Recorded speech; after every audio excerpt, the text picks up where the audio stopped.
I don't know the future. So I don't see what's ahead of me. And stress.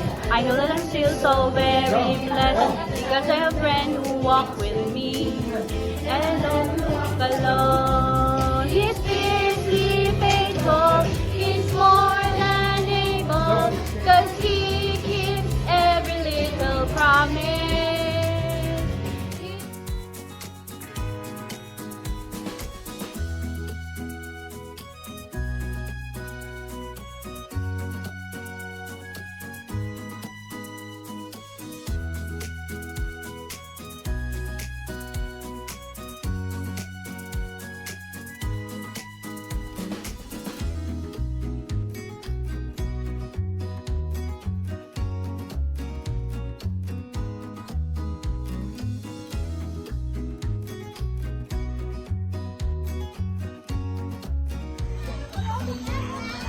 It's okay.